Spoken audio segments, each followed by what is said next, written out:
And welcome back. Let's shift our attention away from security for a while and move to economy, as Nigeria's public debt has hit a total of 32.2 trillion naira at the end of September 2020. This is according to the Debt Management Office.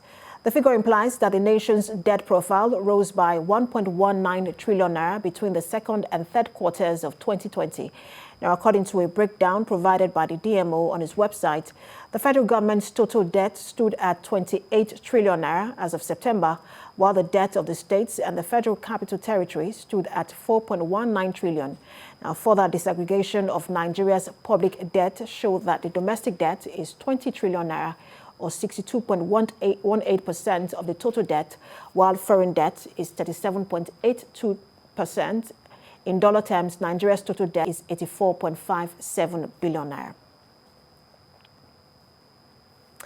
And joining me live in the studio is a policy analyst, Eshomomoh Ogene. Good to have you join us. Thank you very much.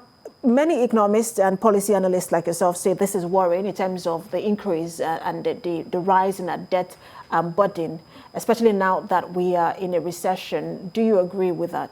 Indeed, I do. It is very disheartening that we have slided this far, considering that between 1999 and 2015, our debt profile was less than 40% of what it is now. And the state governments, as it were, they are actually also not left behind. They are actually pulling their weight in accumulating a lot of debt that is going to be transferred to future generations, which must be stopped. So when many people say that the debt to GDP ratio is within acceptable threshold, but that the worry is really at the ballooning deficit and the debt service. That's where the worry is. When you look at how we are going, how we're servicing debts, when you look at even the budget, where a huge part of the budget is used to service debts, is this sustainable? I think it is very, very unsustainable. And that is because our debt to revenue is also an issue. In fact, I think analysts should really consider that as the major point of discussion. At this point, is at 99%.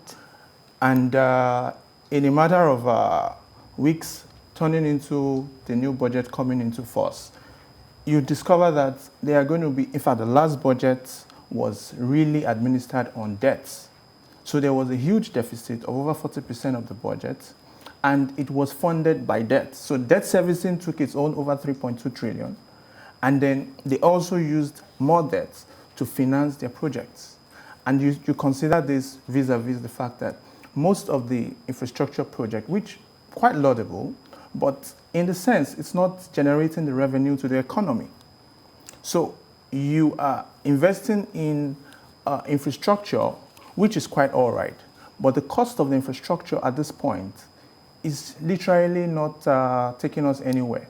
So you consider that the Minister for Transportation said that 900 million naira ticketing was for the rail services. And you consider 900 million naira considering how many billions of dollars have been sunk into the rail. And you see 900 million naira considered for another 2-3 years. Probably the rail system, as it were, is going to generate, give or take, say 5 billion in another 5 years, considering how many billions of dollars have gone into it.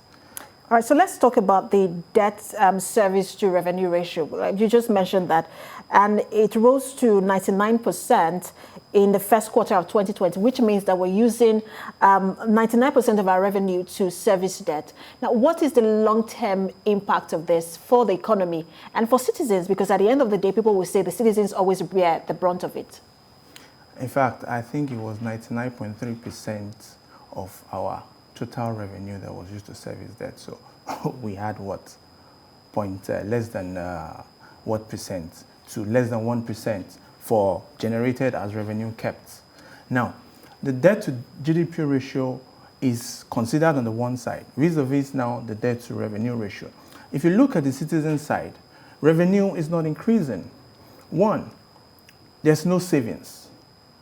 The federal and the state governments are not saving. Well, maybe the federal government is really looking at trying to save, but considering, in relative to the revenue that is generated, the savings is poor. But the state governments, as it were now, they are doing not much to generate more revenue.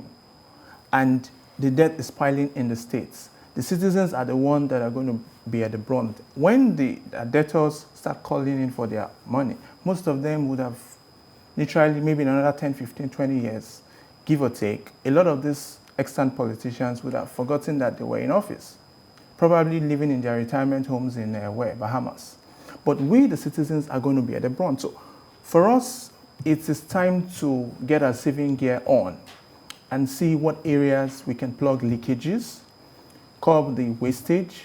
First, 25% of their, all across board, 25% of their pays should be cut. Their aids, 25% should be cut. I've heard a scenario where some governors are said to keep retinue of aids that follow them everywhere, and they pay for their hotels, logistics, transport entirely. Now, how does this add to the value of governance? It doesn't. So for we are also saying that even the states, they should reconsider state sovereign wealth and future investment funds, where they push in, they save in a percentage of their gross revenue, and then use the process of competitive advantage to grow their revenue. Look at the informal sector workers, generate more taxes from them, and then eventually, when they save some money, it will generate interest, which can be plowed back. All right, so I'm afraid we do have to leave it there, because citizens will say that they're already bearing the brunt. We're paying a lot of tax, increase in VAT and all. But we'll see what the government does in future to resolve all of this. Policy analyst Eshomomoh Ogene, thanks for talking to us. It's a pleasure. Yeah, thank you very much for having me.